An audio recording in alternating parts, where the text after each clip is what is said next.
Жұмыстан шаршап келем, бірақ ең тәтті сәт балапандарымның алдымнан осылай жүгіріп шығуы. Қалайсыздар? Менің каналыма қош келдіңіздер. Сіздермен бірге мен Гаухар болам. Ең алдымен маған жазылуды ұмытпаңыздар. Видео ұнаса, лайк басып, өз пікірлеріңізді жаза кетіңіздер. Жұмыстан келсем, қыздар, қараңыздар, кухням қандай тап-таза. Еще мына жерге Ақмаржан нан пісіріп қойыпты. Қараңыздар, еще мынаны біреу уже кеміріп үлгіріпті. Негізі үлкенің қыз болса, анасының көмекшісі дегені рас қой, шіркін. Құдай бере салған ғой мен балапандарым. Кешкі асқа самса пісірейін деп жатырмын. Қарасам холодильникте дайын қамыр бар екен. Енді салмасын жасауға кірістім. Картошка, пияз, еттің барлығын турап самса жасайтын боламын. Жұмыста жүргенде ойлап жүресің ғой, үйге барғанда не тамақ жасаймын, не тамақ жасаймын деп. Алдымда подружкамнан сұраймын, сен не тамақ жасайсың деп. Ол мынандай тамақ деп айтады. Ой, оны кеше жасадым. Оны не тамақ жасаймын деп. Негіз кез келген әйелдің проблемасы не тамақ жасайын болса керек. Сіздер бүгін қандай тамақ жасадыңыздар? Жаза кетіңіздер.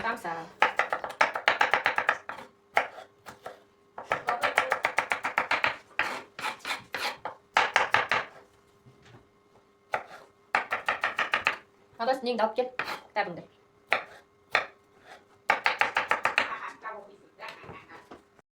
Мына жақта Бағдаулеттің сабағын оқытып жатырмын.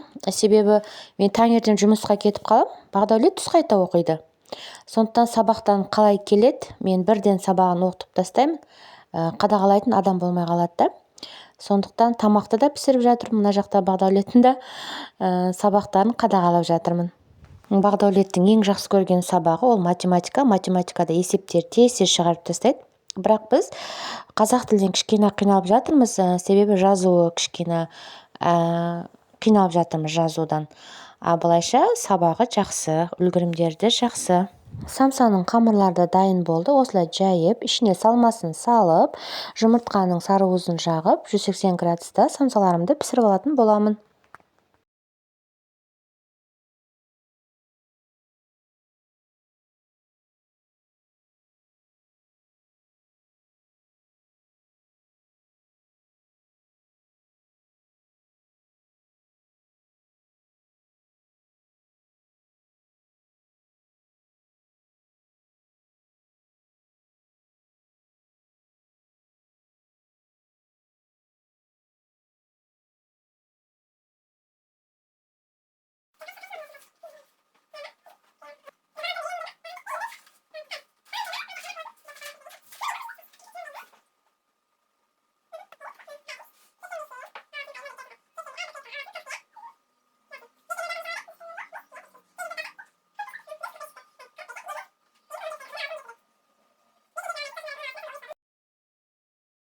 Осылай Бағдаулетпен математика, қазақ тіл, әдебиет сабақтарын орындап тастадық.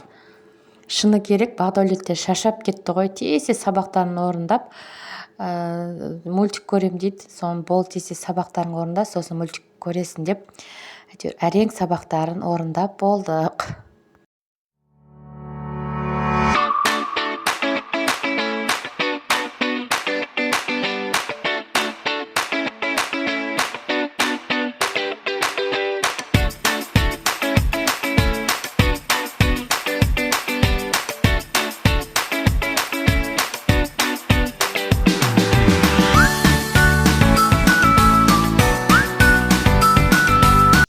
Міне, самсаларымда пісті. Енді кешкі асқа дастархан дайындайтын боламын.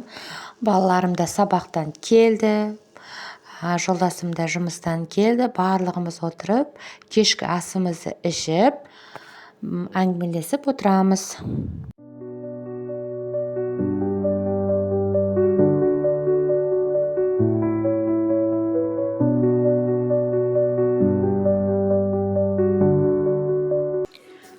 Кешкі астан кейін ыдыстардың барлығын жудым. Бағдаулетпен үй тапсырмасын орындадық. Енді 5 минут болса да өзімге уақыт бөлетін боламын. Қазір бетіме маска жасайтын боламын, қыздар. Ол үшін бізге аспирин, и жұмыртқаның сарысы керек болады. Бір жұмыртқаның сарысына осылай бір таблетка аспиринді майдалап салып араластырамыз. Бұл масканы мен аптасына 2 рет жасаймын, маған ұнайды. Бұл бетімізді ағартып, және де майда әжімдерімізді кетіреді. Осы масканы бетімізге жағып, 30 минуттан кейін жылы сумен жуып тастаймыз. Сіздер де осы масканы жасап көріңіздер. Егер менің видеом ұнаса, лайк басып, пікірлеріңізді жаза кетіңіздер. Келесі видеода кездескенше сау болыңыздар.